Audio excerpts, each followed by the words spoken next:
This is why you cannot do a kickflip. 5 reasons why and how to fix it. Okay, so the number 1 reason you cannot kickflip, I've said this a million times, but I have to say it again because every time I go to the skate park, somebody comes up and says, Aaron, can you teach me how to kickflip? And my next response is, let me see all the tricks you can do. So the number 1 reason why you cannot kickflip is because you did not learn the basics. I harp on this and I harp on this and I harp on this. It's very, very, very important. So these are the 6 tricks I think you should know before getting into the kickflip. And I not only think you should know them, I think you should practice them and do them ideally every single day. At the very least, every single time you go out to skateboard, which hopefully is every day. First trick, ollie.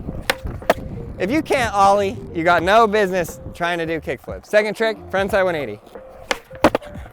Has nothing to do with kickflip, but what you're doing here is you're building up your ability to control that board. That was a really bad one, I'll do it again. Third trick, backside 180.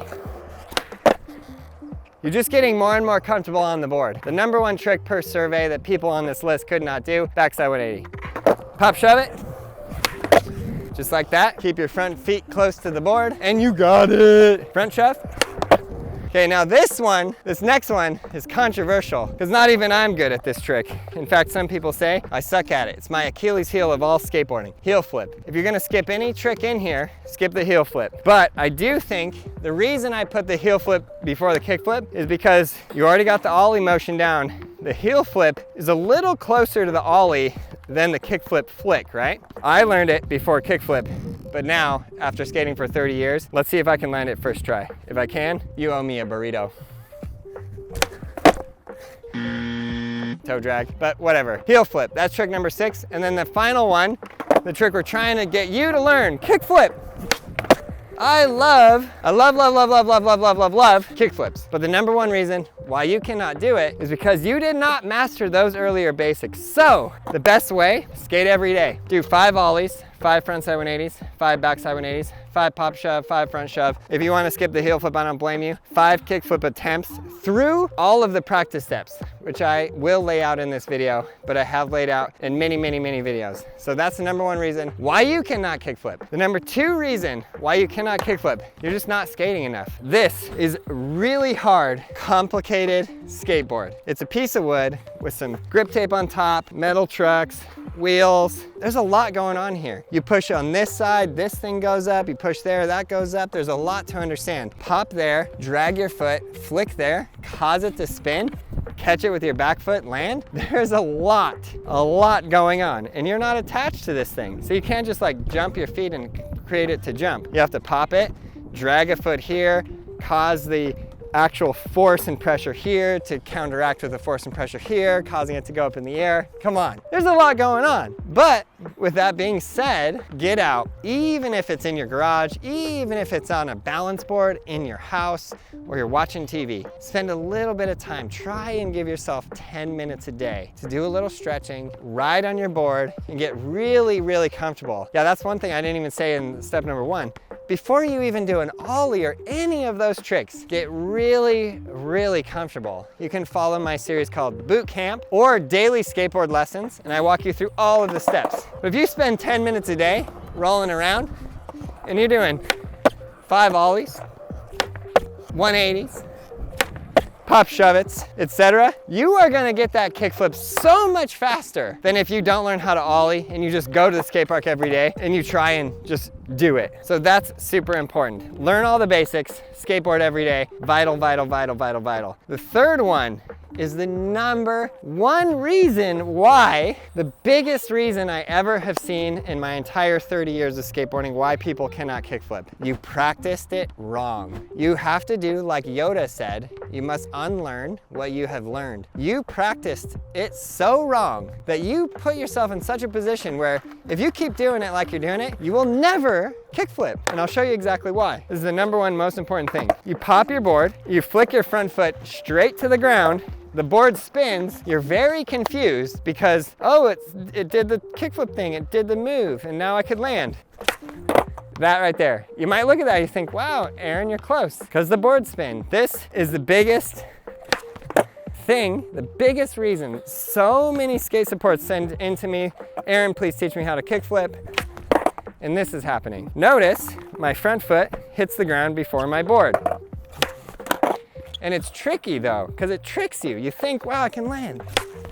You can never land like that. So you have to break that habit. Not an easy habit to break. Very, very difficult. But the way to do it is to go back all the practice steps. So now I'm gonna run through the practice steps really fast so you know how to break that terrible, horrible habit, because you'll never learn with that. And what I want to avoid is people who go, skateboarding's too hard, I gotta quit, this sucks, I suck at it, I'm a poser, blah, blah, blah, all the other things. So don't do that. You're not a poser, you don't suck. You just need to learn the tricks the correct way. Foot in the foot position, right there, 45-degree angle, down from those bolts, back foot, pop motion. Boom. Step one. Step two, we're gonna drag this foot up. This knee is gonna go forward and up, and the toe is gonna go at an angle like that, and then flick up, just like that. That's what you're doing. This is correct, this is incorrect. Correct, incorrect. Hope you get that idea. You can literally sit in your house and watch a movie, put on Dancing with Wolves, and by the end of that movie, if all you did was drag your foot, you'll have a nice hole in your shoe. You'll also have a nice kickflip. So what your practice step should look like after that one, it should look like this. Your front foot always, and I repeat, always above that board. Back foot to the ground. Bada boom, bada bing, just like that. And then from there, all you do is bend your back knee and land.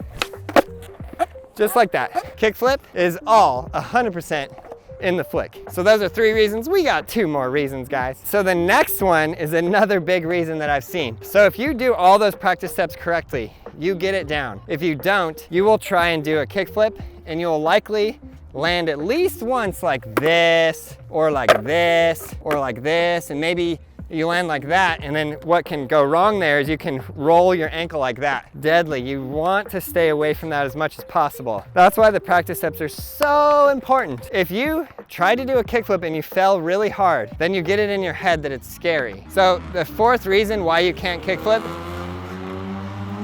the 4th reason why you cannot kickflip is because you fell and you gave up. You got scared and then you couldn't push through that. You were like, you tried it a bunch of times, maybe you did 20 attempts, failed. And then one attempt you were like, that's it, I'm gonna land this thing. I'm going for it no matter what. And then boom, you landed primo like that. You went flying and you may or may not have gotten hurt.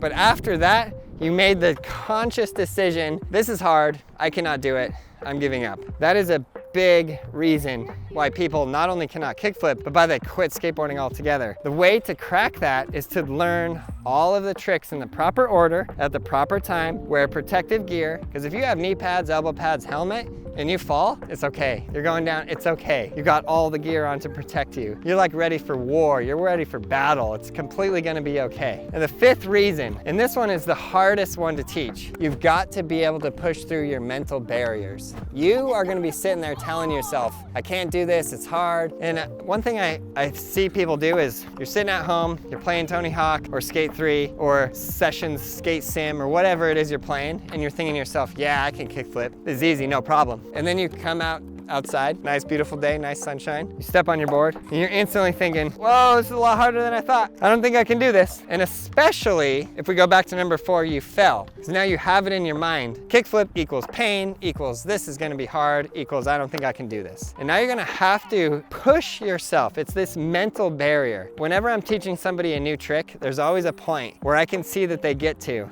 where physically they can do the motions of the trick. It kind of looks like this. And they're so close where I know from this point forward, it's just a mental battle. You might have heard this, people say like skateboarding is 90% mental. It is very, very true. So you pop the board and you have to go, oh, I have to land that. There's at some point in your time when you go, that's it, I'm just gonna commit. Now I've been through some of the most scariest tricks that I've ever tried, and sometimes I have to give a scream or just say, that's it, I'm gonna land on this no matter what. So then I just put myself there and I go, no matter what happens with this board, I'm putting my feet on, I'm gonna land it. And then what do? You do. There is a breakthrough where you can do it, but you're not gonna get there. You're not able to make that breakthrough if you did not put in the time and the effort to practice every day for many hours how to do all those tricks. All those practice steps. It could be 10 minutes a day, spread over many days. The other thing I want to point out, the more you skate, the faster you're going to progress. Because you picked up a little tool here, and then the next day it gets a little better. And you always want to end your session on an improvement. Never end like, oh, I fell, that's it for today, I don't like it anymore. Because then the next day, your skateboard is sitting in your room, your Skate 3 controller is sitting there, and you're like, Skate 3 controller, I never got hurt on Skate 3. I think I'm gonna play Skate 3, but this will hurt you. This is real life. But there's also nothing better than landing a real life kickflip. For real deal Holyfield. All right, guys, that is 5 reasons why you cannot kickflip. I hope this video helped you. If it did, share it with a friend. Get out there and get all of your friends learning how to do a kickflip and have an absolute blast learning how to ride a skateboard. Hope you enjoyed this video. We'll see you in the next one.